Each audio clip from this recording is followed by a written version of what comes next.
Boa noite, eu sou Eveline Pontes, daqui de Manaus, Amazonas. E a minha pergunta é para o Nestor. Nestor, quais os principais anexos que tem que botar no PPRA? Fala, prevencionista, tudo bem? Estamos aqui, e vamos responder a pergunta da colega Eveline. Ela perguntou quais os principais anexos que são colocados no PPRA. Bom, o fato é o seguinte, a NR9, ela não tem um modelo de PPRA pronto.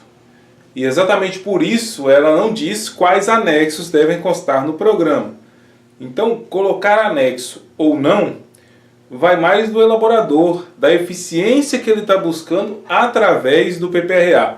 E a gente não pode dizer que é uma exigência da norma, porque a norma não exige anexo no PPRA. Não existe um modelo de PPRA. O que a NR9 dá é o mínimo que deve constar no programa. Para responder a pergunta da colega, eu selecionei aqui alguns itens que mais eu vejo como anexo nos PPRAs e vamos comentar cada um deles. Então eu separei aqui esses são os que eu mais vejo nos anexos do PPRA dos colegas. 2 são os que eu vejo com menor frequência, 3 e 4 é o que eu menos vejo por aí. Então vamos lá. Histograma é o cálculo de dosimetria. É um anexo que boa parte dos PPRAs que tem avaliação de ruído com dosimetria, os colegas colocam. E aí muitas vezes eles colocam lá aquele histograma enorme. E tem alguns colegas que não têm dosímetro e que fazem o cálculo de ruído, que faz a avaliação de ruído com decibelímetro, e também alguns deles colocam lá em anexo o cálculo que eles usaram para determinar a exposição do trabalhador ao ruído. Normalmente os cálculos que os colegas mais usam são dose e NE, o nível de exposição do ruído. Outro anexo que o pessoal usa muito, esse aqui, na minha opinião, é o campeão. Certificado de calibração. Boa parte dos PPRAs, quando os colegas fazem calibração dos equipamentos, eles colocam lá um certificado em anexo ao PPRA. Ao invés de colocar em anexo, poderia colocar no corpo do programa? Sim, sem problema nenhum. Mas eu concordo que isso aqui em anexo fica mais organizado do que se fizesse parte mesmo dentro do programa. Então vamos lá. Anotação de responsabilidade técnica. A famosa ART. Muitos colegas colocam ART no PPRA. E aqui eu já vou dar um passo atrás e explicar.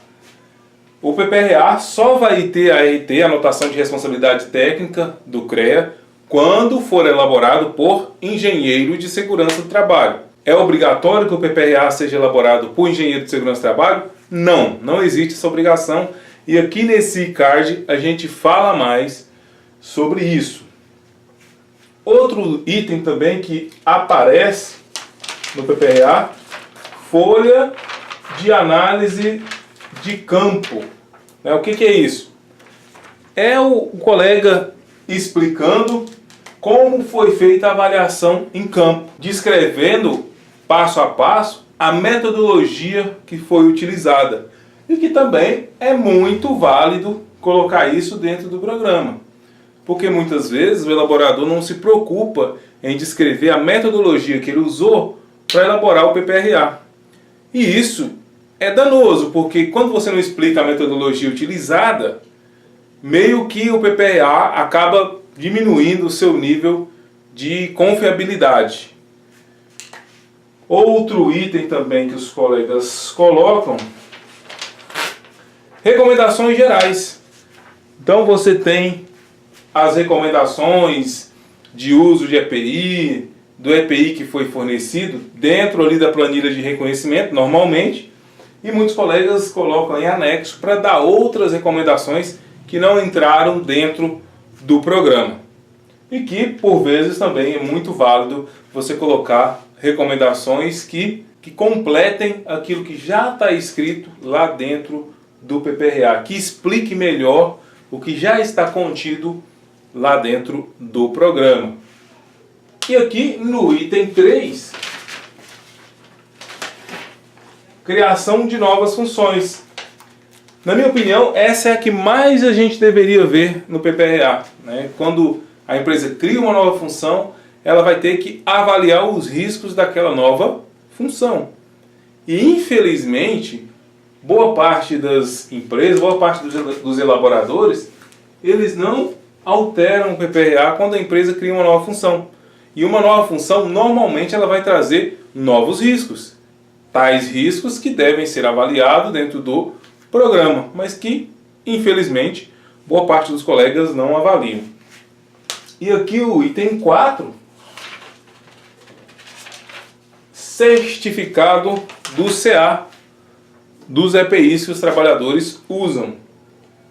Isso aqui tem diminuído bastante porque saiu uma nota técnica do Ministério do Trabalho falando que o CA do EPI é importante só no momento da compra. Então, isso aqui tem diminuído bastante.